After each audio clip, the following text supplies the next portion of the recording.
Welcome, I'm Bruce Munro. With me is International Relations Specialist Professor Robert Patman, and this is Global Insight. The democracy-minded people of Hong Kong have been protesting in their hundreds of thousands against an extradition law proposed by mainland China. Now the leaders of the United Kingdom, United States and other countries have waded in on Hong Kong's behalf. Welcome, Robert. Good evening, Bruce. Why does this small bit of land mean so much to so many world leaders? I think for several reasons. Firstly, Hong Kong, although it's a small piece of land, is a significant part of the global economy. And the relationship between Hong Kong and China is a complex one, whereby Hong Kong enjoys semi-autonomous status within China. This is part of the agreement that was signed between the UK and China in 1997, in which Hong Kong returned to Chinese ownership, but it was a system in which Hong Kong can enjoy a semi-autonomous relationship for the next 50 years until 2047. The point to note about this relationship is that essentially China gave its blessing to Hong Kong's capitalist system remaining in place, and Hong Kong is classified as one of the freest economies in the world.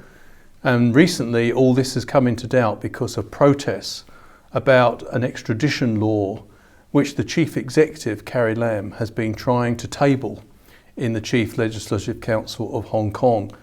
This has caused enormous controversy in Hong Kong.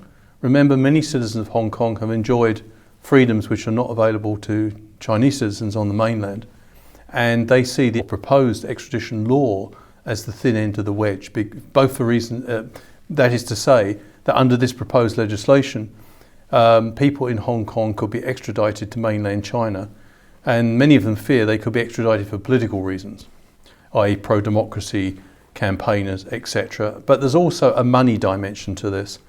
Many companies have become very nervous in Hong Kong because if China uses this extradition law, it could also target businesses that may run foul of Chinese regulations or may be deemed politically incorrect from the Chinese point of view, the way they operate. So there is concerns there in the business community in Hong Kong. And more generally, I think there are concerns that this extradition law could redefine the relationship between China and Hong Kong and tilt it and extend Chinese control over Hong Kong.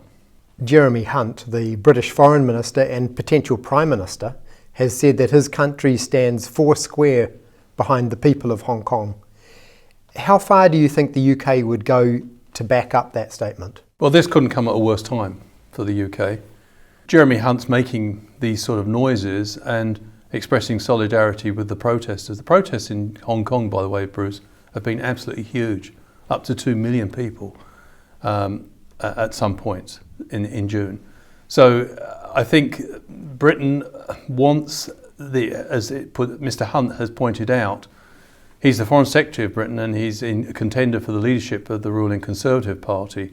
He's pointed out that he wants the agreement of 1997 to be honoured. The British believe that the Chinese gave a solemn undertaking to respect the idea of one country, two systems.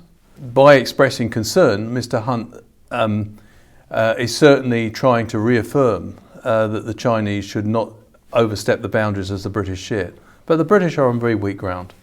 And the reason is that it's fair to say that China will take control of Hong Kong under international law in 2047.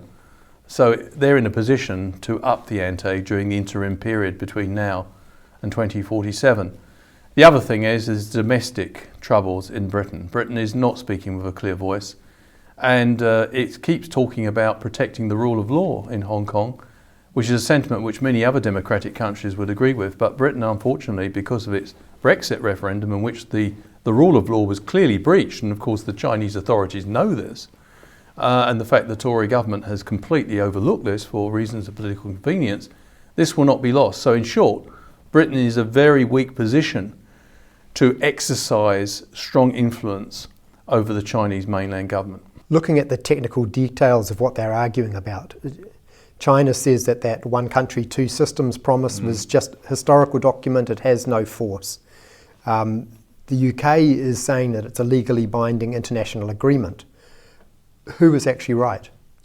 Well, I think technically the British are right that it applies at least to 2047. But no one disputes that ultimately Hong Kong belongs to China. So it's very difficult to come up with a definitive, this party is right and this party is wrong approach. I think many people are concerned about the creeping influence of mainland China, particularly since Xi Jinping, the more assertive and hardline leader, came to power in China in 2012 and has effectively made himself leader for life.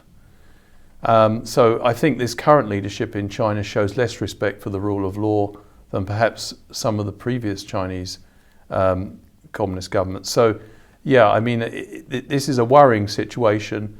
It's also very worrying from China's point of view. Hong Kong has always been the potential to be a Trojan horse in subverting the Chinese communist system. And Hong Kong, as we've seen with these protests, has a vibrant democracy in the sense that people feel free to protest. And I think from the point of view of many Hong Kongers, residents in Hong Kong, they feel they've got nothing to lose. They feel that basically if this extradition law, by the way, that's been suspended, the extradition law has been suspended, which was introduced by Carrie Lam, the chief executive. It's been suspended, and that was a considerable defeat for China. And China had approved the appointment of Carrie Lam, so many Hong Kongers see Carrie Lam as a bit of an extension of China. I don't think that's necessarily fair, but that is the perception. But I think for many residents of Hong Kong, they believe that not only does that piece of legislation need to be suspended, it needs to be withdrawn. And that's the demand. Unfortunately, this situation looks like it could get out of control because we've seen, for the first time in recent days, we've seen violence occur.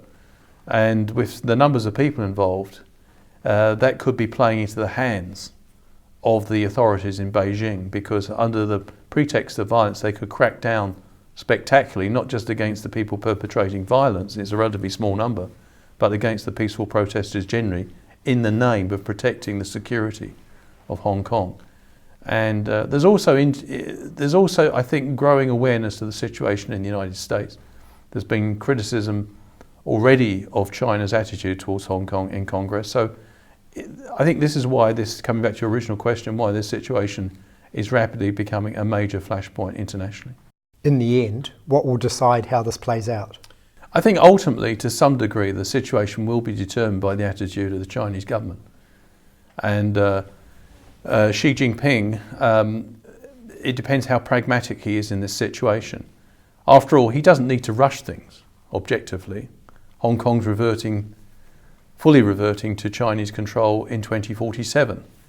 And he could overplay his hand here. If he does try and crack down, that could lead to an exodus of businesses. Already there's unrest in the business community in Hong Kong. And the other thing is that the relationship between China and Hong Kong, to some extent, is a metaphor for China's relationship with the world economy. China's rise has been accepted largely, although there are some deepening concerns about it recently, because China was seen to be committed to the global capitalist system.